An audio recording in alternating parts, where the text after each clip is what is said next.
รายการต่อไปนี้เหมาะสำหรับผู้ชมที่มีอายุ 13 ปีขึ้นไป อาจมีภาพ เสียง หรือเนื้อหาที่ต้องใช้วิจารณญาณในการรับชม ผู้ชมที่มีอายุน้อยกว่า 13 ปีควรได้รับคำแนะนำ Magandang araw sa inyong lahat. Ako nga pala si Rodwell Jeff Simanya. At ako naman si Reinhardt Marqueta at pag-uusapan natin ang Thai Boy Love Series. Pagpapatatag o paghamon sa mga stereotypical na representasyon ng pagkalalaking Thai. Bago natin suriin ang Thai BL series, mainam na magkaroon muna ng pagpapakahulugan sa BL. Maraming posibleng pakahulugan dito. Ngunit kung lalagumin, masasabing tumutukoy ang artistikong kategorya o genre ng kathang-isip na media na BL sa homoeteriko, o romantiko at o sexual na relasyon sa pagitan ng mga binatang tauhan. Kadalasan, kabataang lalaki na sa high school o nasa kolehiyo o kaya'y kabataang professional. Tungkol ito sa murang pag-ibig ng mga binatang tauhan. Alamin naman natin kung saan nga ba nanggaling ang salitang BL. Ito ay nanggaling sa genre ng mga yaoi na mga Hapones na pangunahing likha ng mga babae para sa mga taga-tangkilik na mga babae. Kaiba ito sa genre ng bara na ibig sabihin ay gay o bakla ng mga Hapones na pangunahing nilikha naman ng mga bakla para sa mga taga-tangkilik na mga bakla. Sa Thailand, tinatawag ang Thai BL series bilang Series Y hango sa katagang yaoi ng mga Hapones na ganap na nagsimula sa pagkakapalabas sa Lovesick the Series na sinundan pa ng mga katulad na serye. Ngunit bagamat may pang-aangkin sa Japanese yaoi, may malinaw rin pag-uugat ang Thai Series Y sa lakon. Ang popular na genre ng drama o soap opera na pan-telebisyon ng mga Thai. Kung iahambing sa tipikal na Thai lakon, kadalasang mas maikli ang Thai series, kaya't mas mabilis ang takbo ng mga eksena nito. Pangunahing ding tampok sa tagatangkilik ng Thai series ang kabataan. Sa kabila nito, marami sa mga tema at tropa ng Thai series ang may iuugnay sa Thai lakon. Sa Pilipinas, higit na sumikat ang Thai Series Y kumpara sa Japanese yaoi. Sinabi ngang malikhaing pinapakahulugan at mas tinatangkilik ng mga Pilipino ang Thai Series Y kung iahambing sa Japanese yaoi. Gayun din, madalas iugnay ang pagsikat ng Together the Series 2020 ang pag-usbong ng Pinoy BL serye na ganap na nagsimula naman sa pagkakapalabas sa Game Boys na sinundan pa ng mga katulad na serye. Ngunit gayon na may kaibahan ang Thai Series Y sa Japanese yaoi dahilan sa pagkakaugat ng una sa Thai lakon, may kaibahan din ang Pinoy BL serye sa Thai Series Y na kaugnay naman ng pagkakaugat ng BL serye sa Pinoy queer cinema at Pinoy queer telenovela. May tatlong bahagi ang pag-aaral na ito. Sa unang bahagi, ilalatag ang mga teorya ng hegemonikong maskulinidad at inklusibong maskulinidad bilang batayan ng pag-unawa sa mga pagpapakahulugan sa pagkalalaki. Kasunod nito, ipakikilala ang ilang piling Thai Series Y at sa huling bahagi, isusuriin ang mga representasyon ng pagkalalaking Thai sa mga ipinakilalang serye. Ang teorya ng hegemonikong maskulinidad ayon kay R.W. Connell, ay tumutukoy sa mga tradisyonal na panlalaking papel at pribilehiyo na nagpapalakas sa dominasyon ng kalalakihan at naglalagay sa kababaihan sa mababang katayuan. Ang idealisadong anyo ng maskulinidad na ito ay ninonormalisa ang ilang pag-uugali at asal ng mga lalaki habang minamarhinalisa ang ibang anyo ng maskulinidad at feminidad. Sa kabilang banda, ang inklusibong maskulinidad ay tumutukoy sa pagsisikap na bawasan ang impluwensya ng hegemonikong maskulinidad at ang mga kaugnay nitong homophobia at homohysteria. Ang teoryang ito na isinulong ni Eric Anderson ay nagpapakita na ang mga lalaki ay maaaring magsanay ng mga pag-uugali na dati ay itinuturing na homosexual nang walang takot na sa pagbabago ng kanilang publikong pagkakakilanlan. Bagaman may mga pag-unlad sa teoryang inklusibong maskulinidad, ang sentralidad ng heterosexualidad dito ay patuloy na kinikilala. kaya't iniuugnay ito sa mga progresibong pananaw ni Jane Neal Garcia na nagmumungkahing ng pagpopook ng homoseksualidad bilang sentral na maskulinidad at hindi lamang sa heterosexualidad. Binibigyang diin nito ang pangangailangan na isama hindi lamang ang homoseksualidad, kundi pati na ang mga bisexualidad at iba pang anyo ng sexualidad sa diskurso ng maskulinidad.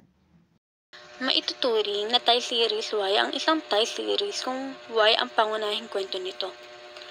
Batay sa mga pagkahulugang ito, masasabing ganap ngang nasimula ang Thai series Y sa Lovesick, the series noong 2014 to 2015. Mula noon hanggang 2021, humigit kumulang 130 Thai series Y na ang naipalabas. Sa mga rating pantelebisyon na dinodominahan ng Channel 7 at Channel 3, pang-5 lamang ang 131 at pang-12 lamang ang GMM25. Gayunpaman, nangunguna pa rin ang GMM TV sa larangan ng Thai Series Y, lalo na sa Line TV at YouTube. Sa GMM TV, sina Chris Singto, Opgan, Tainyo, at Brightwin ang may pinakamaraming fans meeting sa loob at sa labas ng Thailand, kabilang na ang kauna-unahang GMM TV Global Live Fan Meeting noong 2020, na patunay sa international na katanyagan ng Thai Series Y. Noong unay nagresulta ito ng serye ng away-bati sa pagitan nina Artit at Kongpab, ngunit nang lumaoy umusad ang kanilang ugnayan tungong pagkakaibigan at pagmamahalan. Bagamat hindi South the Series ang kauna-unahang Thai Series Y, ito talaga ang nagpasikat sa genre na ito sa loob ng Thailand. Patunay na katanyagan nito ang iba't ibang parangal na pinagbotohan ng mga tagahanga na tinanggap ni na Chris Singto gaya ng Line TV Awards, Kaz Awards at Maya Awards. Nag-umpisa ang tambalan nina Op at Gan bilang sina Peak at Rom sa Senior Secret Love, Pabihani, Tanghila 2016. Itinuloy ang kanilang tambalan sa Senior Secret Love, Pabihani 2, Tanghila 2017. Pangalawang pangunahing tauhan lamang sila sa mga Thai series na ito, kaya't hindi talaga maituturing ng mga Thai series Y ang mga ito.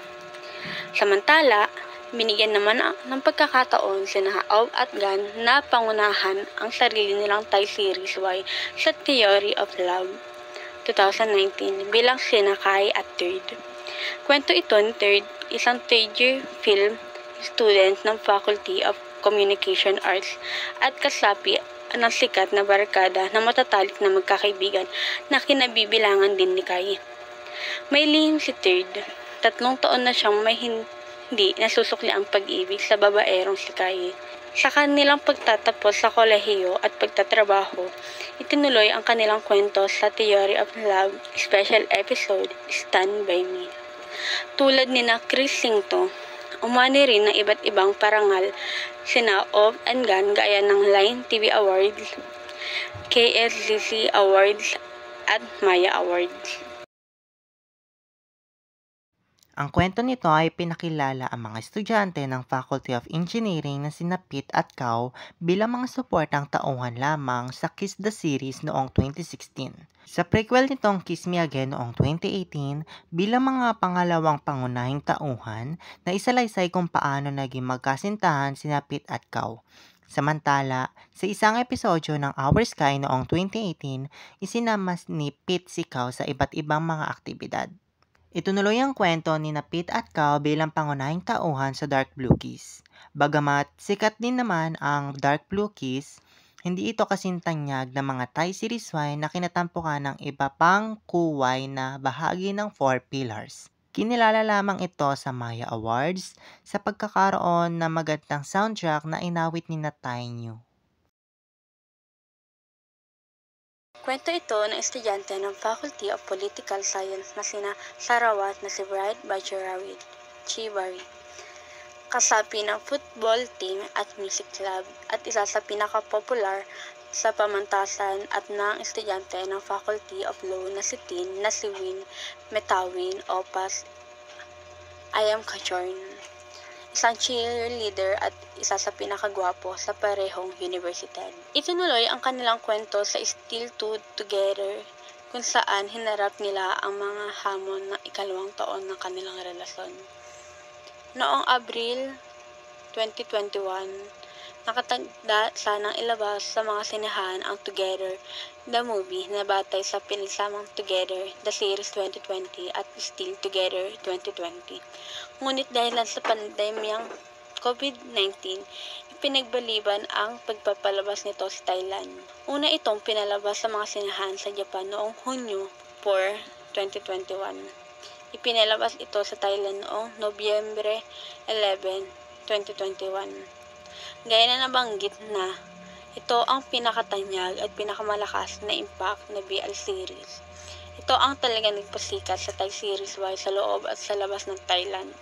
Nagkamisin na right win ng iba't ibang gawad tulad ng Line TV Awards, KLCC Awards, Maya Awards, at Voice Points Social Media Awards. Tumanggap din si Bright ng prestigyosong Natahara Award sa kanyang pag-awit ng soundtrack. Ang mga nonglo ay karaniwang pinapakita na maganda, matangkad at may katangiang pisikal na umuukit sa pamantayan ng kagwapuhan ng kanluran at Korea.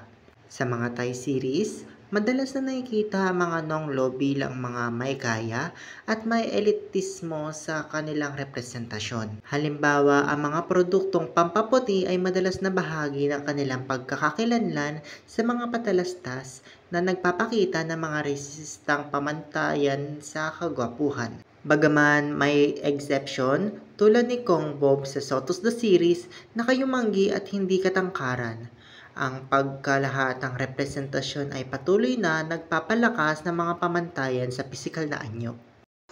Sa mga Thai series, ang me or mas maskulino at ke mas feminino ay nagpapakita pa rin ng heteronormativity kung saan ang relasyong heterosexual ang normal. Ang mga tauhan ay madalas na hinuhubog sa stereotypical na papel tulad ng mapusok na me at maamo na ke. Gayunpaman, sa ilang mga serye, lumalabo ang mga stereotype na nagpapakita ng pagbabago sa mga representasyon ng me at ke, tulad ng mga karakter sa Dark Blue Case at Together, the series, na nagpapakita ng mas malalim na pag-unawa at pagkakakilanlan sa kanilang mga sarili. Ang cutaway at kaya ay kadalasang tinutukoy sa mga Thai series bilang mga karikatura o kontrabida na may kasamang homopobia at homosteria. Halimbawa, ang mga katuwi ay kadalasang ipinapakita sa mga hindi kanais-nais na papel, tulad ng kontrabida o katawa-tawa. Gayunpaman, may mga serye ring nagtatangkang bigyan ng lalim ang mga karakter na ito, tulad ng sa Dark Blue Keys, kung saan ang mga karakter ay nagtatanong at nagpapahayag ng kanilang mga sariling pagkakakilanlan at karanasan. Sa kabuuan, ang pagsusuri sa mga Thai series ay nagpapakita ng patuloy na pagsisikap na isalamin ang komplikadong konteksto ng pet sa lipunang Thai, habang kinikilala ang mga impluensya ng kanluran at ang kanilang mga lokal na adapsyon. At muli, ako nga po ulit si Rodwell Jeff Simanya. At ako naman si Reinhardt Marqueta. At hanggang dito na lamang po ang aming masining na presentasyon.